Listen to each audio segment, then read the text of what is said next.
Greetings friends, it's me, Wayman29. Finally made it out on the lovely Belmont Lake, first time this spring. And again, I got the whole lake to myself. Nobody's out here except for me, the geese and the ducks. So just having a pretty good time out here. It's kind of cloudy today. No thunderstorms, but it's been kind of dreary all week. But I just had to do it. I've been waiting too long to get back canoeing, and it's pretty beautiful. So I guess what I'm going to do is turn around the camera so you can enjoy the view while I chat here. Turn this around, give you some nice view of the lake.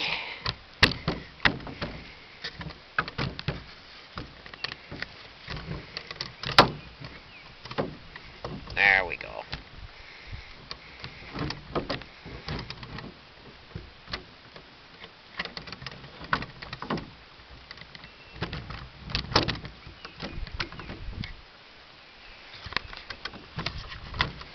Let me try to get this balanced up here right. Perfect. So I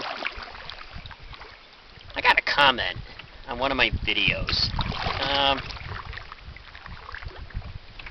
Talking about morality, and what's interesting is this person, of course I think he was Christian, he was saying, you know, that we don't have to be held responsible to any moral authority and whatnot, because I happen to be agnostic or non-believer, and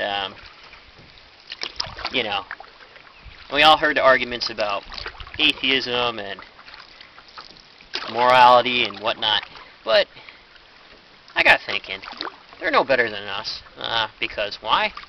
They're people too. And I think in James it says, he who knows to do good and does it not, unto him it is sin. That applies, I think, to everybody, Christians included. And we all know that Christians commit sins and transgressions just as much as non-believers. So, let's think about this. What is good? He who knows to do good and does it not.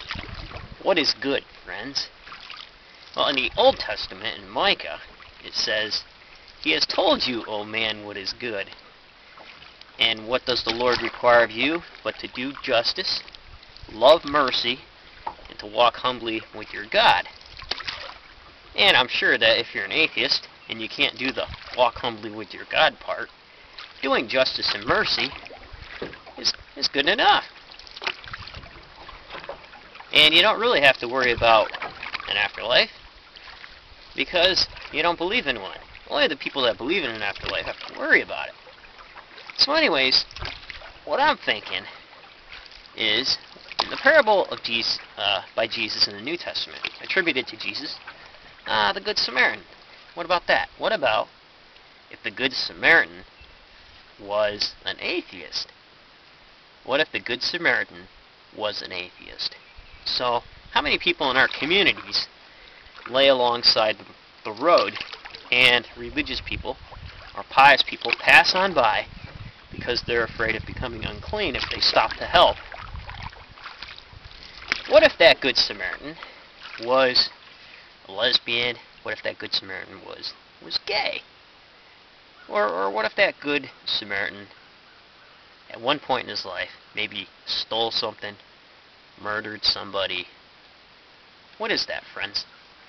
You know, and the thing that bothers me is that Christians, sometimes they get around it saying, well, he's not a true Christian if he does those things. But, you know, what is that? Because you can just ask for forgiveness and all of a sudden everything's fine. You know, you're David Berkowitz in prison talking to Dr. James Dobson on how your life is profoundly changed, when, for the most part, we have a good idea based on past experience. If we were to have left Mr. Berkowitz out of prison, he would have been back slicing and dicing people. So I'm not sure about that change. And all the people who profess to be sanctified, I know still sin. We know better. All the people who profess to be saved, you know, through the power of Jesus, He helps me not to sin. They still sin. You know, Jesus says, you know, you're not supposed to get a divorce. We all know the divorce rate in the United States is 50%. That includes both believers and non-believers. And we've all read the news and seen, you know, these pious, upstanding leaders of different belief systems screwing up real bad. And sometimes maybe the Good Samaritan is a non-believer. And maybe that's a good thing, friends. Because maybe he's doing good just for the sake of doing good. And not for the selfish desire of heaven. And not for the selfish desire of heaven. So what is that, friends? So, can you do good? Can you do justice and love mercy without all the extra commentary? Yes. It's fairly simple. People do it every day in their lives and in their communities to the people around them. So, morality, I think, comes from the community you live in and social standards set by that community. So, whether I'm a believer or a non-believer, if I steal something, I'm not going to have very many friends. And the laws of that social structure will probably punish me in some way, to the point where I say, well, maybe it doesn't benefit me personally to steal from my friends and from my community. Same thing for lying and maybe other, you know, 10 commandments that go with that believers spout. So, when I turn on the news and I see non-believers, you know, slicing and dicing each other up, and I turn on the TV and I see believers slicing and dicing people up, I start to think, you know, there isn't really any difference except the commentary. Except the commentary. So, what do you need to know? What do you need to know to get by, to do good?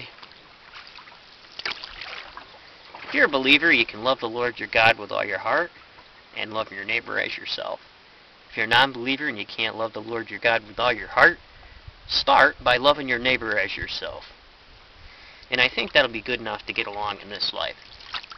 And good meaning doing justice and loving mercy, which goes a long way than what some believers have and are doing today. So, that's my little sermon here on the lovely Belmont Lake. And hopefully y'all enjoyed that. There we go. Give you a panoramic view. Let's turn around here if I don't get stuck in the weeds.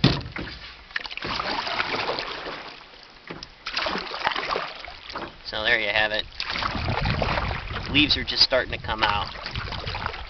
So, take care, friends. And remember, if everybody's thinking alike, then somebody isn't thinking.